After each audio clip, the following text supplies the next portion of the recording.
Todo comienza al nacer. Nos dan un nombre, un apellido, una nacionalidad. Aprendemos a decir mis manos, mi cuerpo, mi familia. Desde ese instante, se instala en nosotros la idea de un yo separado del universo, una entidad que cree poseer, controlar, dividir, pertenecer. Esa división es el origen de todo sufrimiento humano. El pensamiento, por su propia naturaleza, fragmenta, y esa fragmentación ha sido la base de nuestras vidas, de nuestras sociedades, de nuestras creencias. Así nacen los países, las religiones, las ideologías, los sistemas políticos, las clases sociales. Todo eso es un reflejo externo de una división interna más profunda, la ilusión del yo. Vivimos en una utopía, no una utopía idealista, sino una utopía operante, un sistema global sostenido sobre una ilusión compartida, una ilusión que nadie cuestiona, no solo porque ha sido reforzada generación tras generación, sino porque abandonarla implicaría quedar fuera del sistema mismo. Es una forma de vivir que ha establecido lo que se considera real, posible, aceptable. Todo lo que desafíe esta estructura es etiquetado como utópico, impracticable o peligroso. Y esa es la mayor trampa. Esta utopía no se sostiene sobre la verdad, sino sobre la continuidad del pensamiento fragmentado. Es decir, no vivimos con la verdad, sino en algo irreal, un mundo fabricado por la mente, defendido por la costumbre, adornado por la espiritualidad convertida en mercado y reforzado por la educación, la tradición y la cultura. El pensamiento que fragmenta y crea la ilusión del yo también ha transformado la vida en consumo, el alma en mercancía y la espiritualidad en espectáculo. Es el mismo pensamiento que construye fronteras, inventa enemigos y justifica la guerra como camino hacia la paz. Así, el conflicto interno se proyecta externamente, sosteniendo una civilización que no tiene base en la verdad, sino en la ilusión. Esta situación no es un problema, y no lo es porque los problemas son aquellos que tienen solución, pero esto no tiene solución posible dentro del mismo marco que lo creó. No se trata de reformar, de mejorar, de encontrar mejores líderes o nuevas ideologías. Lo que se necesita es algo radical. Ver el hecho como es, sin interpretaciones, sin teorías, sin creencias. El mundo está al borde del colapso y no lo ve, porque no ha cuestionado la raíz del conflicto, la ilusión del yo, del tiempo psicológico, de la evolución espiritual. No se ha comprendido que toda esta estructura, llámese cultura, religión o progreso, es un molde, una repetición de un patrón ancestral de miedo, deseo y separación. Mientras esta estructura siga funcionando como si fuera lo real, cualquier otra manera de vivir basada en la verdad será rechazada, ridiculizada o ignorada. Porque lo falso, cuando se ha vuelto norma, teme profundamente a lo verdadero. Lo verdaderamente revolucionario hoy no es cambiar el sistema, sino ver la ilusión en la que vivimos, no como una opinión, no como una nueva creencia, sino como un hecho evidente, un hecho que, al ser visto claramente, ya no necesita defensa ni explicación, porque cuando se ve lo falso como falso, algo verdadero puede comenzar. Nacer dentro de una ilusión no significa que uno haya elegido vivirla. Significa que, incluso antes de aprender a hablar, ya se nos ha asignado un nombre, una nacionalidad, una religión, un género, una cultura, una historia. La identidad comienza como una herencia, no como una comprensión. Desde el primer instante se instala una estructura invisible pero absoluta. Esto eres tú, esto es lo tuyo, esto es lo que se espera de ti. Y con eso comienza la programación. El molde psicológico no se forma con el tiempo, se impone desde el nacimiento. Así, el niño aprende que él es alguien, separado del mundo que observa. Aprende a decir yo frente al otro, y en esa división nace la raíz de toda utopía. Pero ¿cómo se puede cuestionar algo que se ha absorbido antes de poder pensar? ¿Cómo se puede descubrir una ilusión si toda la percepción ha sido formada desde dentro de ella?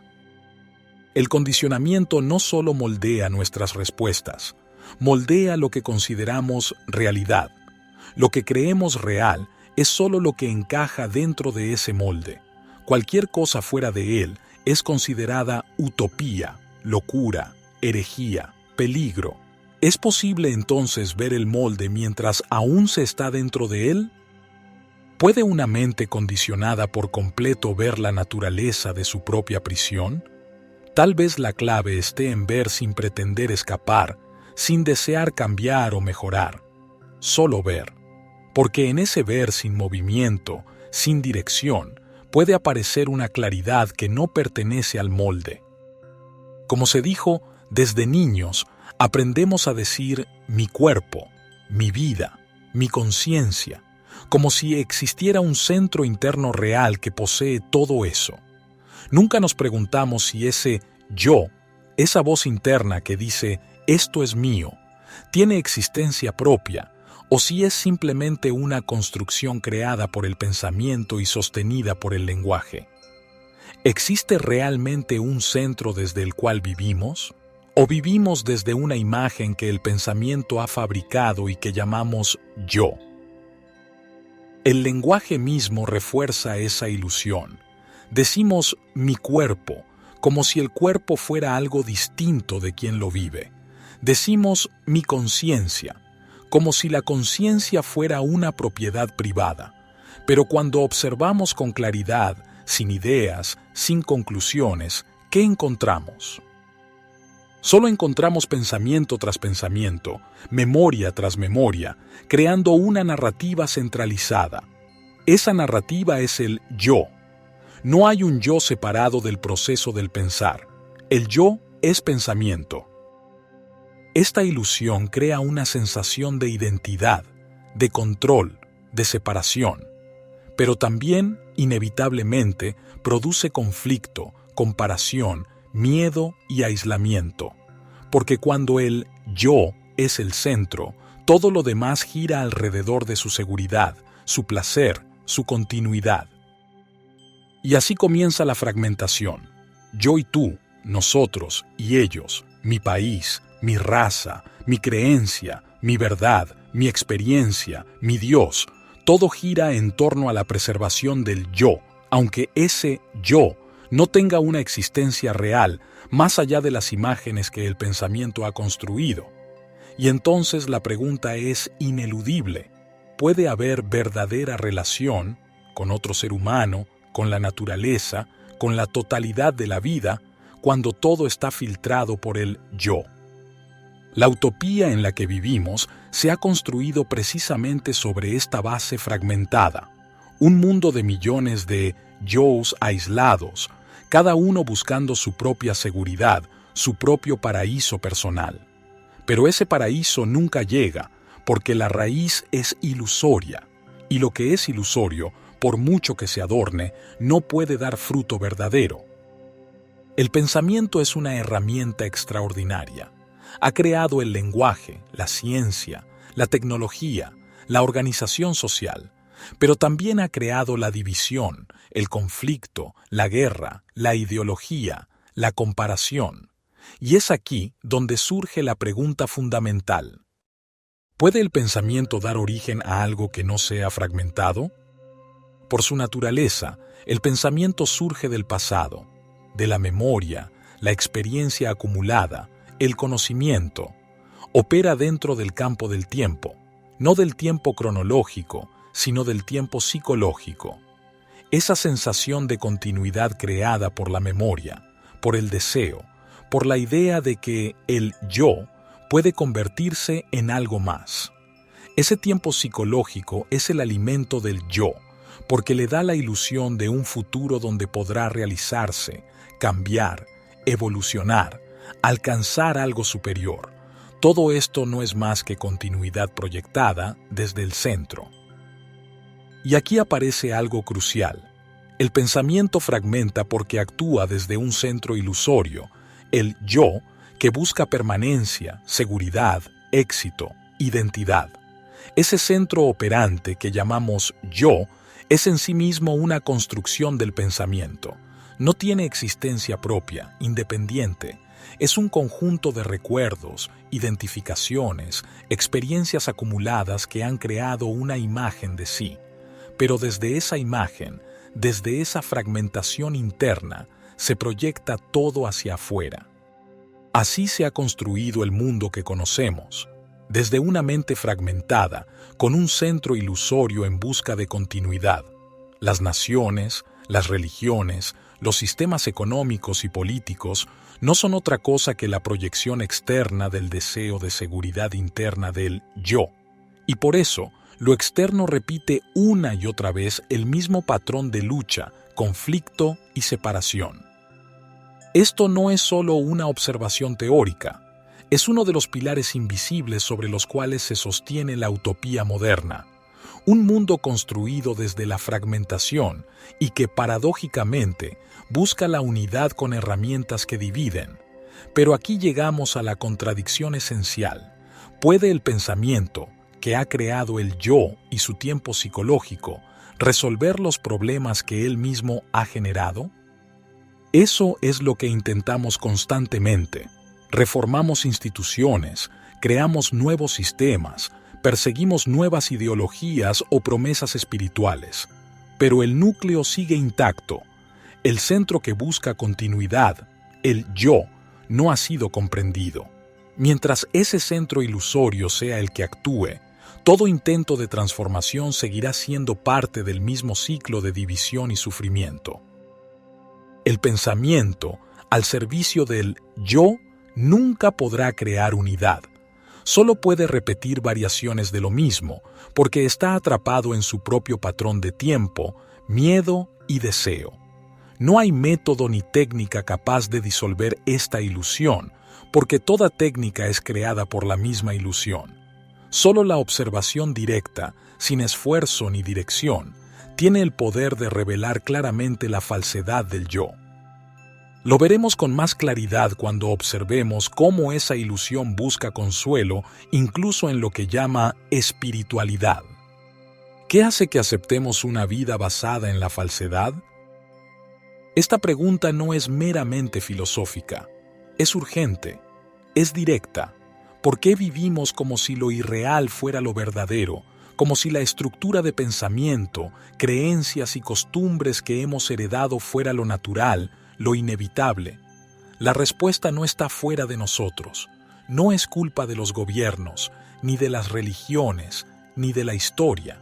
Está en la raíz misma de la mente humana.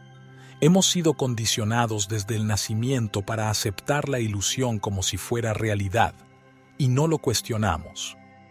Nacemos dentro de una estructura, nombre, pertenencia, historia personal, y desde ahí comenzamos a formar una imagen del mundo y de nosotros mismos.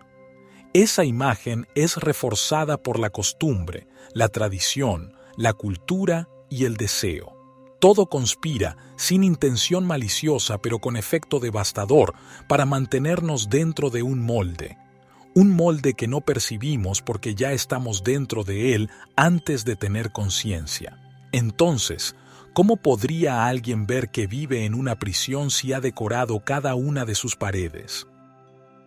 Eso es lo que ha hecho el pensamiento, ha embellecido la cárcel, le ha puesto nombres sagrados, colores espirituales, adornos culturales y la ha llamado progreso, desarrollo personal, crecimiento espiritual. Ha creado formas de distracción, entretenimiento, consumo, redes, rutinas, que refuerzan esa prisión sin cuestionarla. Ha convertido incluso la espiritualidad en un mercado, una experiencia más que consumir. Pero todo esto es simplemente más de lo mismo, más del pensamiento tratando de escapar del vacío que él mismo ha creado. ¿Por qué no vemos que esta utopía lleva inevitablemente al colapso? Porque ver implica detenerse, implica mirar sin distracción, sin expectativa, sin deseo, y la mente condicionada teme mirar directamente porque hacerlo sería reconocer que todo su fundamento es falso, que la seguridad que ha construido, los placeres que persigue, los sistemas que defiende, todo eso está sostenido por una ilusión. La verdadera crisis no es económica, ecológica ni política. La verdadera crisis es existencial. Hemos construido toda nuestra vida sobre una base falsa, y esa base, como toda falsedad, tiene un límite. Cuando se vive dentro de lo irreal, el colapso no es una posibilidad, es una certeza, porque lo falso no puede sostenerse indefinidamente sin destruir lo que toca. Pero estamos dispuestos a ver esto sin miedo, sin buscar consuelo, sin maquillarlo con nuevas ideas o creencias. ¿O seguiremos embelleciendo la prisión mientras se desmorona? El yo ha hecho algo extraordinariamente peligroso. Se ha apropiado de la conciencia. Ha dicho, mi mente, mi conciencia, yo observo, yo siento, como si existiera un centro real, separado, que controla, que decide, que dirige la percepción. Pero, ¿qué ocurre si observamos directamente este proceso? ¿Existe realmente un yo que ve o simplemente hay ver? ¿No es la conciencia algo que ocurre y no algo que poseemos? El yo es un pensamiento, una construcción psicológica basada en la memoria, en la identificación, en la continuidad, y sin embargo se ha convertido en el dueño de todo, incluso de lo que no puede poseer, la conciencia misma. Y aquí se comete el gran malentendido espiritual. Se dice que el yo puede expandir su conciencia, que puede elevarla, purificarla, transformarla. Pero todo esto es una contradicción, porque el yo es precisamente el obstáculo, la barrera, la ilusión. La conciencia no le pertenece, no es personal ni fragmentada. Es una totalidad, una realidad indivisible que el pensamiento intenta inútilmente apropiarse. Cuando hay un centro psicológico, un yo que observa, la conciencia está distorsionada, limitada, moldeada por el pasado. Pero cuando no hay centro, cuando simplemente hay observación sin el observador, entonces hay claridad. No hay conflicto, no hay separación entre quien ve y lo que es visto, solo hay percepción total. Y puede esta percepción, sin esfuerzo, sin método, sin dirección, tener un efecto real. No es una pregunta teórica, es vital, porque si la conciencia, al dejar de estar fragmentada, ve claramente la ilusión del yo, entonces no hay necesidad de métodos, de técnicas, de ejercicios, porque como ya dijimos, no hay método ni técnica capaz de disolver esta ilusión, porque toda técnica es creada por la misma ilusión.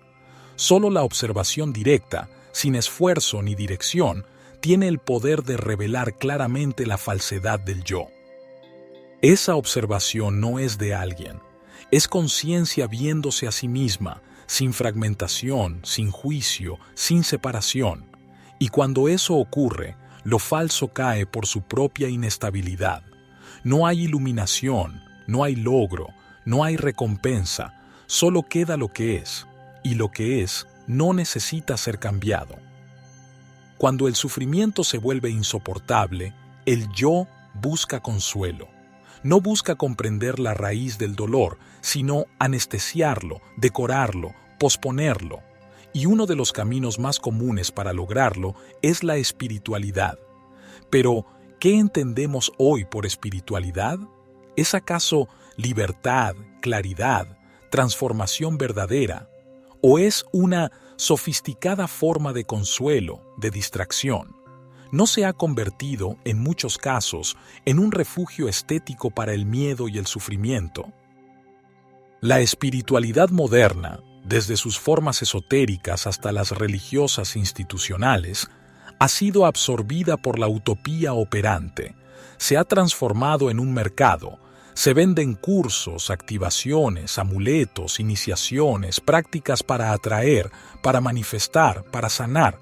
Pero, ¿quién es el que busca todo eso? ¿Evoluciona realmente el yo o solo cambia de máscara? Aquí aparece una de las contradicciones más profundas. La búsqueda espiritual es llevada a cabo por el mismo yo, que es la raíz del conflicto. ¿Cómo puede el yo buscar la libertad de sí mismo? Puede vestirse de blanco, hablar de chakras, de karma, de ascensión. Puede practicar la meditación, la devoción, la canalización, pero en el fondo sigue operando desde el deseo, desde la búsqueda de seguridad, continuidad, reconocimiento y placer. Como se ha dicho con claridad, la espiritualidad se ha convertido en un bozal, una forma de domesticar al ego sin desmantelarlo. Y si miramos aún más profundamente, descubrimos que incluso cuando ya no se cree en la espiritualidad, cuando el sufrimiento ha revelado la trampa y el autoengaño, surgen otras formas de búsqueda disfrazadas de negación: el ateísmo y el agnosticismo. El ateo niega a Dios, pero muchas veces se aferra a la razón como su nueva fe, orgulloso de su escepticismo, sin ver que sigue sosteniendo un yo que necesita definirse por lo que no cree. El agnóstico suspende el juicio, pero sigue esperando algo incognoscible, sin darse cuenta de que también ha convertido la duda en una identidad. Tanto creyentes como no creyentes viven bajo la misma estructura, la del yo, buscando una posición segura. Unos embellecen la prisión, otros la niegan pero siguen dentro de ella. Entonces la pregunta ya no es si creemos o no creemos. La pregunta verdadera es: ¿podemos vivir sin esa necesidad de sentido? ¿Sin búsqueda? ¿Sin definiciones? ¿Sin pertenecer a ninguna idea, religión, filosofía o negación? Cuando se ve claramente que toda búsqueda desde el yo solo fortalece la ilusión, la mente se vacía de camino, de método, de técnica. Ya no hay promesa, solo queda el hecho. Y cuando el hecho se mira sin interpretación, sin comparación, sin dirección, lo ilusorio se disuelve, sin esfuerzo, sin resistencia, sin búsqueda. La conciencia que el yo cree poseer no es personal ni fragmentada, es una totalidad, una realidad no dividida que el pensamiento intenta inútilmente apropiarse. Y no hay método ni técnica capaz de disolver esta ilusión, porque toda técnica es creada por la misma ilusión. Solo la observación directa, sin esfuerzo ni dirección, revela claramente la falsedad del yo. Y entonces, sin saber cómo, sin esperarlo, sin nombrarlo, queda lo que es, sin etiqueta, sin meta, sin historia. Y eso, aunque no tenga nombre, es libertad. El yo siempre busca soluciones, quiere salidas, caminos, métodos, pero cuando la pregunta es, ¿hay salida?, debemos tener extremo cuidado, porque si respondemos con un sí, el yo inmediatamente transforma esa respuesta en un objetivo y comienza a perseguirlo como ha perseguido todo lo demás: el placer, el éxito, el despertar, la iluminación. No obstante, ¿es esa persecución en sí la barrera? ¿Puede el yo encontrar algo más allá de sí mismo? Mientras exista un centro que observa, compara y dirige, cualquier acción que surja de allí será una prolongación de la fragmentación. Cualquier intento por liberarse del yo es, paradójicamente, un acto del yo mismo. Pero cuando no hay ese centro, cuando no hay interferencia de la voluntad, del esfuerzo, del deseo de transformarse, hay percepción. No es una percepción buscada, ni inducida, ni resultado de ningún proceso. Simplemente ocurre, sin estructura, sin dirección. Y en esa percepción, que no separa al observador de lo observado, puede operar una inteligencia que no pertenece al individuo, no es acumulada, no es personal, no surge de la experiencia ni de la memoria. Es una inteligencia silenciosa, sin historia, sin autoridad, sin imagen. Esa inteligencia no es una salida, porque no hay a dónde ir. Es, más bien, el fin de todo intento de salir. Solo cuando el movimiento del yo cesa, sin que nadie lo haya forzado, sin que nadie lo haya ordenado, surge algo completamente distinto. Y eso, sin nombre, sin forma, sin propósito, es lo único que no nace de la ilusión. Nada de lo dicho hasta aquí es una solución. No hay salida dentro del marco que genera el conflicto. No hay método, ni camino, ni técnica que conduzca al fin de la ilusión, porque todo método es todavía parte del mismo movimiento que la sostiene. El fin de la utopía no llega con el esfuerzo. Llega cuando ya no hay quien haga esfuerzo. Llega cuando se ve, sin resistencia, sin juicio, que todo intento por escapar, por evolucionar, por trascender, es una forma más del yo buscando continuidad. La verdad no es una idea, ni una meta, ni un estado superior. No es iluminación, ni despertar, ni transformación. La verdad es lo que es cuando no hay ilusión. Y ver eso, sin adornarlo, sin negarlo, sin interpretarlo, es el principio de algo que no puede describirse, ni repetirse, ni sistematizarse. Esto no es una filosofía, ni una propuesta. Es una observación radical. Cuando el yo se disuelve, no queda nadie que busque. No queda historia, no queda esfuerzo. Solo queda el hecho desnudo, sin dueño, sin narrativa, sin centro. Ver lo falso como falso no es una acción. Es el fin de toda acción dirigida por la ilusión. Y desde ese fin, lo verdadero no necesita ser buscado, porque ya no hay quien busque. Tal vez eso, ese no saber sin miedo, ese vivir sin pertenecer, sin escapar, sin definirse, sea el único acto verdaderamente humano. Entretanto, vivimos en una utopía, no en el sentido común de un ideal perfecto, sino en su forma más peligrosa, una utopía funcional basada en una ilusión no cuestionada, que se perpetúa porque nadie se atreve a ver su falsedad, y cuando lo falso se vuelve norma, lo verdadero parece una amenaza.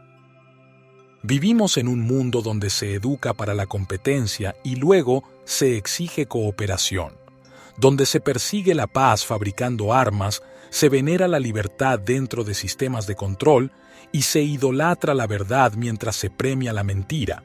Luchamos contra el cambio climático promoviendo un modelo económico basado en el consumo excesivo. Se habla de dignidad humana mientras millones son explotados en cadenas de producción invisibles. Se condena la violencia en nombre de la justicia, pero se enseña a obedecer sin cuestionar. Se espiritualiza el ego y se comercializa la trascendencia. En esta utopía operante, la felicidad es medida por el poder adquisitivo, la salud por la ausencia de síntomas, la realización personal por el prestigio dentro del sistema, alimentado por jerarquías que exigen reverencia, donde unos mandan y otros obedecen, donde besar anillos, inclinarse ante cargos, temer a uniformes o títulos se ha vuelto símbolo de respeto, cuando en realidad es sumisión normalizada. Y todo esto parece normal, porque cuando lo falso se ha vuelto norma, lo verdadero aparece como una amenaza. La conciencia, cuando no está filtrada por el yo, no pertenece a nadie, no es individual, no es personal, no es algo que se posee. Y esta comprensión no es mística ni metafísica, es simplemente ver lo que es, cuando la ilusión del centro psicológico no opera. La revelación de que no somos propietarios del dolor, del sufrimiento, del miedo, ni del amor, ni del gozo, rompe la estructura de identificación. Esa identificación es la que sostiene el conflicto, la comparación, la culpa, el orgullo. Y cuando se ve que la conciencia humana es universal, que somos el universo consciente de sí mismo, pero no a través del yo, entonces la carga desaparece. No porque alguien la suelte, sino porque nunca fue suya. Y con ello termina la ilusión de la dualidad. Gracias por acompañarnos. Hasta pronto. La quinta dimensión no es un destino, sino el fin de la ilusión. Cuando la dualidad desaparece, ¿qué es la verdadera mente religiosa? Más allá de creencias y sistemas, existe la posibilidad de una mente libre. Cuando el yo y su búsqueda cesan, lo real puede manifestarse. El canal de la quinta dimensión. Cuestiona lo establecido, descúbrelo por ti mismo. El pensamiento ha creado ilusiones, pero verlas es el inicio de la libertad. ¿Es posible vivir sin el peso del tiempo psicológico? ¿Qué queda cuando el pensamiento ya no impone su narrativa? La mente ha sido moldeada por la sociedad. ¿Puede liberarse de sus límites? Eso y mucho más, aquí, en el canal de la quinta dimensión. Suscríbete y únete a nuestra comunidad para explorar la verdadera libertad.